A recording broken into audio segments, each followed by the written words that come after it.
Welcome back to another Film Geek movie review. Later on this morning, I am off to check out the new horror action film, Till Death Do Us Part. Now, I know very little about this film. I saw a trailer for it, and I forget what movie I saw the trailer for it, and I just saw it pop up in the AMC app. I got the day off work, so I'm like, well, hell, let's go check out the matinee. So I am off to check out Till Death Do Us Part, and I looked up, I didn't recognize any of the actors in this film. I looked it up on IMDb, and I noticed that Orlando Jones is in this movie. So I was surprised. I'm like, cool, I haven't really seen him in anything since American Gods, I want to say. I know he played a Nancy in that. I didn't finish that series. I watched a little bit of it, and then it's like, I don't want stars. So, I love the book, however. I love the book American Gods, but I digress. So what is the plot of Till Death Do Us Part? Honestly, it's pretty vague in the trailer, so I'm going to try to give you a little bit of a synopsis here. So, from what I tell, there's a woman who is about to get married, and she decides to take the hell off. Like, right when the wedding is about to happen, she's a runaway bride. She then calls, or the groomsmen call, the best man is like, look, I don't care if you are ditching my buddy here, however, you said you want out. And I don't like that. And I don't know what that means. That's pretty much it. So then these guys are like, well, she wants out, so we have to hunt her down and kill her. It becomes like this, well, hunting down highly violent action film. I don't know what these people are involved in. The trailer, like I said, is very vague. It is just solid action. And then it does that thing where it's like, from the creator of Final Destination. And it is from the writer, and I'm so sorry that I forgot his name, but yes, the writer of Final Destination, at least to the best of my knowledge, 1 and 2. So yes, the creator of Final Destination is one of, I believe, 6 producers on this film. I love it when they do that to advertise a film. I mean, it's cool, you know, you get somebody who's done something in the past, and they're like, hey, we're going to totally talk about that in the trailer, okay? Okay, so we're going to say, from the creator of Final Destination. And he's like, okay, cool. Yeah, okay. That's how at least I see it playing out in my mind. But anyways, I do love the Final Destination films. Well, maybe not so much. 3, 4, 5's good though. But anyways, I do like the Final Destination films. I mean, it's in the background. Devon Sawa's autograph. He's one of my favorite B-horror film actors. So anyways, again, I digress. Man, I am losing track. I don't know a whole lot about this film, so that's probably why I am just, rambling at this point. I'm serious. Look up the trailer for this movie. It's extremely vague. Alright, well, enough of me sitting here. I gotta get out the door because here in just a bit, I need to check out Till Death Do Us Part.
Welcome back. Just getting home, and you know what, guys? I did enjoy this movie, but it is not a perfect film. It definitely has its issues. Alright, let's get this started with the negatives and end everything on the positives like I like to do, so the video ends on the ever so important high note. Okay, now the number one blaring problem with this movie is the pacing. This movie just slogs along like nobody's business. It felt like it took forever to just get to the meat and potato of this film. And I'm not talking about the fact that they were hunting her down or anything. Like, for instance, in the movie The Baker, there was at least things going on when we got to the action. There's literally, I don't know how much time of just the groomsmen chilling and hanging around out in front of the house, just having a good old time talking. And I'm like, for God's sakes, can we please move this along? But then when it finally gets there, the action is pretty nice. So the pacing in this film, not the greatest. And also, one thing that irritated the ever-living hell out of me was that the film had these flashback sequences. Now, you can argue the validity of these flashback sequences on whether or not the film needed them to tell the story. I personally felt like it dragged the entire movie down and totally didn't need to be there. It felt like it was just shoehorned in to either pad the time, which it doesn't need, which I'm going to get to, but it doesn't seem to fit anything whatsoever, and I just don't see the point. It would be going along with a really nice action sequence, things would wrap up, and boom, into this, flashback, and it's like, why are we doing this? We were finally at the house, we were finally getting to see all the action, and now we're back in this flashback. That was very irritating. The other thing is the runtime, and that kind of ties into the flashbacks. If you just would have cut out those silly flashbacks, you might have been able to cut a good 20 minutes maybe out of this movie, but again, because of the pacing, it might not even have been that long with the flashbacks. But, good God, this movie is longer than it needs to be. It comes in at 1 hour and 49 minutes, and a film like this with its story, maybe just a tight 90 minutes. Guys, what's wrong with the nice 90-minute long horror action thriller film?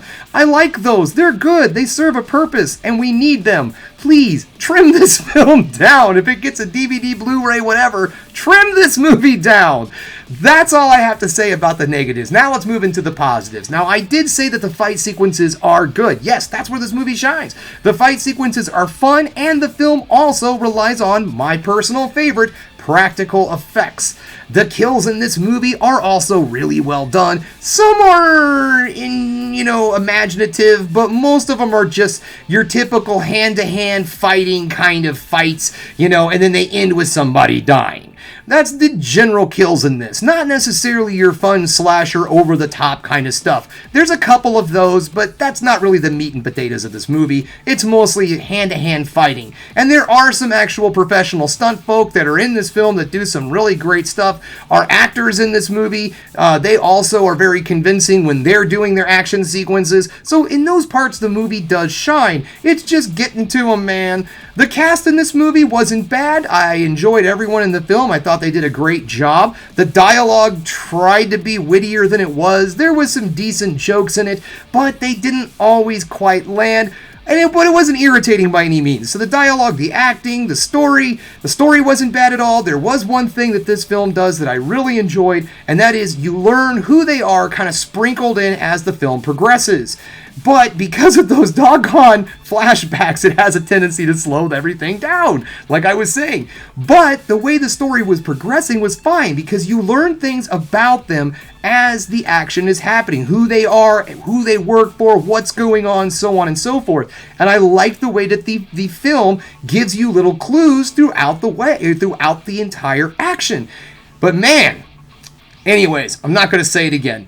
But yeah, guys, I do believe that this is a pretty decent film. If this is something you're into, if you like watching these, one-on-one fight-type movies where someone is just trying to survive a night in a house or hold up somewhere, you're probably going to find some enjoyment out of this in theaters. Otherwise, if you're just somebody who's looking for something to watch on an afternoon while you're folding laundry, this movie could just be what you need. Alright, guys, well, that's all I have for you. Thanks again for watching The Film Geek. If you liked what you saw here today, go ahead and subscribe to the channel, ring that bell for notifications, share my videos. I never say that, but please do. I would like to get these videos out there more.